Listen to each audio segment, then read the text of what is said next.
ना आप पहुंचा पाएंगे बात की मुसलमानों के लिए क्यों खिलाफ, ना ये पहुंचा पाएंगे कि क्यों ठीक है। जल्दी से कंप्लीट करिए सर। दूसरा इन्होंने कहा दूसरा ये जो प्रावधान है उसमें कि गैर मुस्लिम नहीं रखेंगे। भाई गैर मुस्लिम, आजम खान जब कुंभ को कराने के लिए आजम खान मंत्री थे, उनको जिम्मेदारी दी गई, तब तो कोई नहीं बोला कि हिंदू मुस्लिम क्यों हो रहा है। कुंभ क्या चीज है? अरे धार्मिक क्या है? नहीं एक मिनट, उससे बड़ा धार्मिक। अभी तो आप कह रहे हैं कि वक्फ बोर्ड कोई धार्मिक नहीं है। मुमताज आप कह रहे हैं ना, हमारी मान कर रहे हैं आप तो कह रहे हैं धार्मिक है, हम तो उसका जवाब ही दे रहे हैं आपको। आप कह रहे हैं ना धार्मिक है, उसी का उत्तर दे रहा हूँ। अरे भाई फिर इंटरप्ट कर देंगे अपनी बात। शादाब जी एक सेकंड, मुमताज जी एक सेकंड रुक जाइए। मैं बोलता हूँ उत्तर लेते ही नहीं, बार बार भाग जाते हैं। सुन लीजिए ना रिजवी साहब, अरे अब मिसाल गलत आप समझाएंगे, मिसाल आप बताएंगे कौन सी मिसाल दे, आप बताएंगे। सुन लीजिए ना, तभी तो बोल रहे हैं। सुनने का दम भी तो रखिए। धार्मिक आयोजन, एक सेकंड भागिए मत ना। महाकुंभ एक धार्मिक आयोजन है, एक एक करके रुके।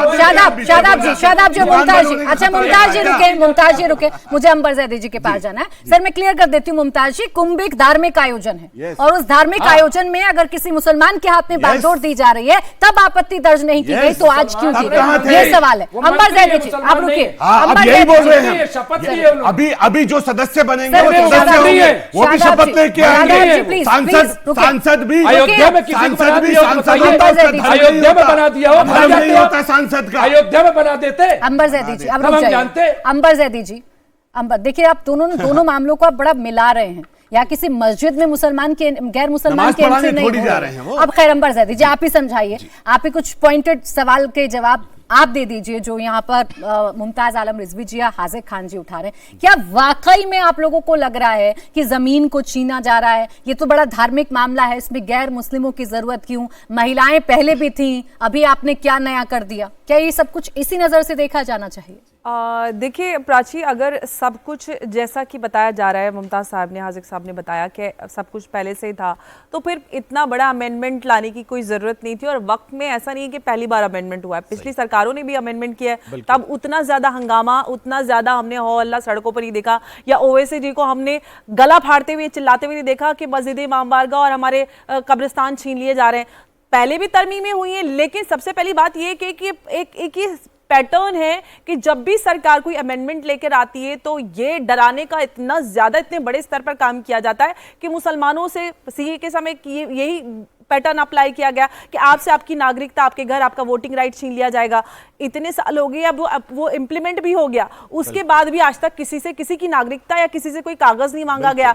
अब बात आती है वक्फ की। वक्फ को लेकर all India Muslim personal law board की बात करें या फिर एएमआईएम की बात करें, ये जब से पिछली बार टेबल किया गया था, प्रेजेंट किया गया था बिल, तब से ही ये मस्जिद जाकर लोगों को भड़काने का काम कर रहे हैं। अब आपने आज देखा होगा, सुबह से प्राची कवरेज चल रही है, मुस्लिम महिलाएं सड़कों पर समर्थन के लिए उतरी है, क्योंकि अल्लाह की राह में जो वक्फ की जाती है, यानी कि समर्पित कर दी प्रॉपर्टी हमने अल्लाह के कार्य के लिए, जो समाज के लिए, देश के वेलफेयर के लिए काम आएगी, जिसमें विधवा महिलाएं, यतीम बच्चे, जिनको जरूरत है समाज के लोगों को, इतने बड़े स्तर पर प्रॉपर्टी है। डिफेंस और रेलवे के बाद वक्फ के पास प्रॉपर्टी आती है, उस प्रॉपर्टी का मैनेजमेंट और इतनी सारी डिस्क्रिपेंसीज, जिससे आपने 10,000 से ज्यादा केसेस की बात उठाई, और ये सारी आवाजें मुस्लिम समाज से आती हैं, ना कि मुस्लिम लीडर्स के। मुस्लिम लीडर्स उनमें गबन करते हैं और जनता त्रस्त होती है, जनता सड़कों पर है बिल का समर्थन करने के लिए, और नेता आ रहे हैं टीवी पर इस बिल के आधार पर लोगों को डराकर धमकाकर समाज का विभाजन करने के लिए। एक सेकंड आ रही हूं मुमताज जी, फिर फैज खान जी भी, उनके पास भी जाना है। अभी जब मैं सुन रही थी, गौरव गोगोई साहब हो या अखिलेश यादव हो, सबने मुसलमानों के रहनुमा बनने की कोशिश की, सबने मुद्दे उठाए, लेकिन जो गौरव गोगोई कह रहे हैं, इस मतलब को आप समझाइएगा मुझे जरूर अंबर जैदी जी, कि अब सर्टिफिकेट मांगे जाएंगे। इस पर भी मैं कहना चाहती हूं आप कौन से धर्म के हैं, ये अब सर्टिफिकेट मांगे जाएंगे। प्राची देखिए, किसी को, मैं अंबर जैदी हूं, मैं नस्लों से मुसलमानों में से, मुझे सर्टिफिकेट देने की जरूरत थोड़ी ना है कि मैं अपनी प्रॉपर्टी वक्फ करना चाहती हूं तो मुझे बताना पड़ेगा। ये उन लोगों के लिए है जो लोग नए मुसलमान बनते हैं, या बहुत सारे लोगों से ऐसा भी तो हो सकता है कि किसी से।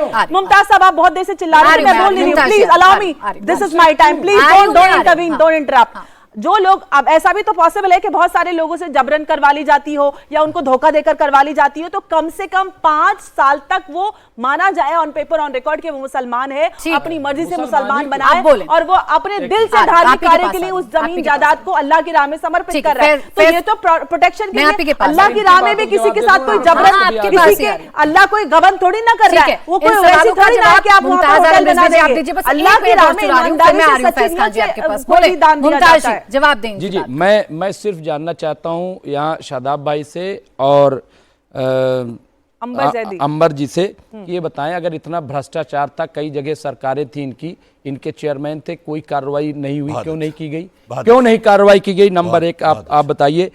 ये जो शिकायत है कि तब्दीली पहले भी की गई, लेकिन पहले तब्दीली की गई वक्फ बोर्ड को मजबूत करने के लिए, अब तब्दीली की जा रही खुल्लम खुल्ला ये कह के कि बहुत मजबूत है, इसको कमजोर करो, इसलिए शिकायत हो रही है। एक की बात कही, एक मिनट, नहीं बहुत मजबूत हो रहा है, जहां हाथ रख देता है जमीन हमारी हो जाती है, जहां एक रुक जाइए, मैं कह रहा हूं आपने सीए का हवाला दिया कि कहां हुआ, आप ये बताइए सीए बनाया क्यों, कितने लोगों को शहरियत, अरे भाई आपने कितने लोगों का भी एनआरसी आ जाने दीजिए, और आसाम में अगर आपको सीए की इंपॉर्टेंस समझनी है और मुसलमानों पे कितनी बड़ी ये तलवार है, आसाम